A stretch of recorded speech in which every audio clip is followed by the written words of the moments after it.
अस्सलाम वालेकुम स्टूडेंट्स, आज हम 9th क्लास का 7th लेक्चर स्टार्ट करने जा रहे हैं। आज इस लेक्चर में जिस टॉपिक को कवर करेंगे वो है 4th जनरेशन कंप्यूटर। हम कंप्यूटर की 4th जनरेशन के बारे में पढ़ेंगे कि 4th जनरेशन में कौन सी तकनीक यूज़ हुई।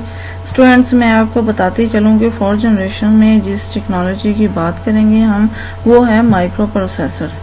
माइक्रो प्रोसेसर आजकल भी हमारे कंप्यूटर्स में यूज़ हो रहे हैं। ये एक छोटी सी स्मॉल सिलिकॉन चिप होती है जो कि कैरी आउट करती है तमाम इंस्ट्रक्शंस को और तमाम जितनी भी ओवरऑल फंक्शनैलिटीज़ कंप्यूटर में परफॉर्म होती हैं उन तमाम प्रोसेसिंग को कंट्रोल कर रही होती है।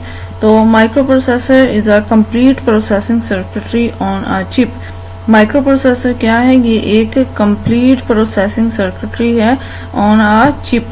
मीन कि ये एक चिप है जिस पर हम तमाम प्रोसेसिंग कर सकते हैं। तो जितनी भी इंस्ट्रक्शंस कैरी आउट करनी है वो तमाम काम जो है वो इसी हम प्रोसेसिंग चिप पे, इसी प्रोसेसर पे हम करते हैं और इसको सीपीयू का नाम भी दिया जाता था।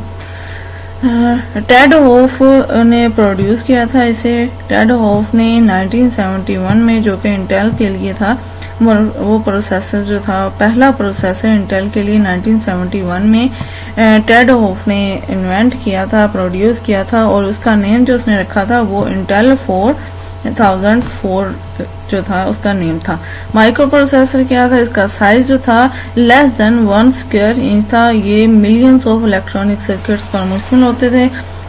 आजकल हमारी जितनी भी डिवाइसेस यूज़ हो रही हैं, चाहे वो रिस्ट वॉच हो, माइक्रोवेव ओवन हो, टोस्टर्स हो, कार्स हो, हमारे मोबाइल्स हों, वॉचेस हों, इन तमाम डिवाइसेस में माइक्रो प्रोसेसर एक चिप मौजूद होती है जो कि माइक्रो प्रोसेसर कहलाती है और ये 4th जनरेशन कंप्यूटर्स में आते हैं। और स्टूडेंट्स, अगर हम प्रीवियस इन्वेंशंस की बात करें तो उसका कंपैरिजन करें तो इसमें जो टेक्नोलॉजी यूज़ की गई वो इंटीग्रेटेड सर्किटरी टेक्नोलॉजी, ये उससे एडवांस थी। इसमें क्या था? लार्ज स्केल इंटीग्रेशन सर्किटरी और very large scale integrated circuitry use की जाती थी। लार्ज स्केल इंटीग्रिटी में और वेरी लार्ज स्केल इंटीग्रिटी में क्या था कि मुख्तलिफ जो साइंटिस्ट थे उनका ख्याल था कि हमारे पास एक ऐसे कंप्यूटर्स होने चाहिए जो कि एक स्मॉल चिप में हो और वो ओवरऑल तमाम चीज़ों को कंट्रोल कर सकें।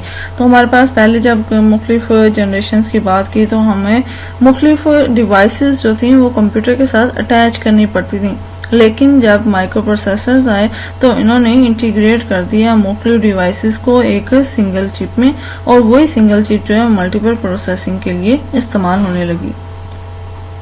Computers this generation use semiconductor memory. Computer की ये जनरेशन जो है वो सेमीकंडक्टर मेमोरी को यूज करती है जो कि उसकी स्टोरेज कैपेसिटी को, इंटरनल स्टोरेज को और उसकी कैपेबिलिटी को बढ़ाने के लिए वेरी हेल्पफुल है।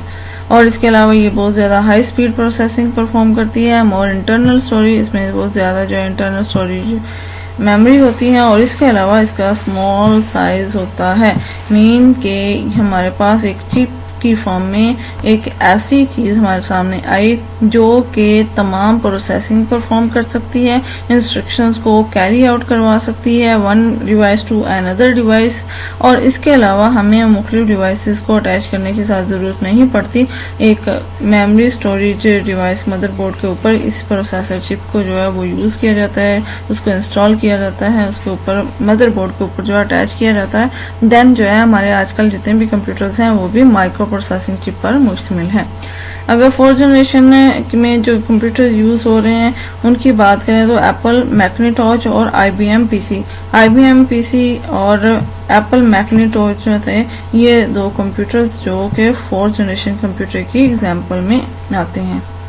स्टूडेंट्स, दोबारा बताती चलूँ आपको, हमने 1st जनरेशन में जो टेक्नोलॉजी पढ़ी थी वो थे ट्रांजिस्टर्स, वैक्यूम ट्यूब में हमने देखा कि ये बहुत ज़्यादा बर्न आउट होती थी। उसको इन्हांस करने के लिए, उसकी कैपेबिलिटी को बढ़ाने के लिए 2nd जनरेशन, उससे थोड़ा मॉडर्न जनरेशन की बात हुई और मॉडर्न जनरेशन में जो सेकंड जनरेशन थी उसमें ट्रांजिस्टर्स यूज़ हुए।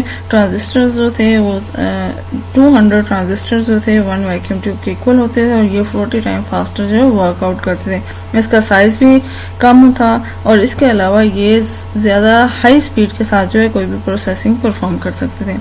देन उससे नेक्स्ट एडवांस्ड टेक्नोलॉजी आई। वो एडवांस टेक्नोलॉजी क्या था? इंटीग्रेटेड सर्किट्स थे जो कि एक ख़ास चिप पर मौजूद होते थे और उस चिप के थ्रू मल्टीपल प्रोसेसिंग परफॉर्म की जाती थी और ये आमतौर पर कंप्यूटर्स में यूज़ होने लगी और ये ट्रांजिस्टर्स और वैक्यूम ट्यूब से एडवांस टेक्नोलॉजी थी।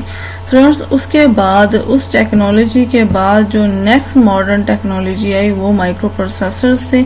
माइक्रो प्रोसेसर, इसका साइज़ बहुत कम था और ये मिलियंस ऑफ इलेक्ट्रॉनिक सर्किट्स पर मुश्तमिल होते थे। आजकल जितने भी कंप्यूटर्स हैं उनमें ये माइक्रो प्रोसेसर्स जो हैं वो यूज़ हो रहे हैं और इसके इंटीग्रेटेड टेक्नोलॉजी जो है उसकी क्या थी कि इसमें इन्वेंशन जो हुई वो माइक्रो प्रोसेसर्स की थी और माइक्रो प्रोसेसर में जो टेक्नोलॉजी जो डिज़ाइन किए गए थे मुख्तलिफ इन्वेंशंस उसमें कंट्रीब्यूटेड जिस चीज़ों ने किया था वो लार्ज स्केल इंटीग्रेटेड सर्किट्स और very large scale integrated circuit से।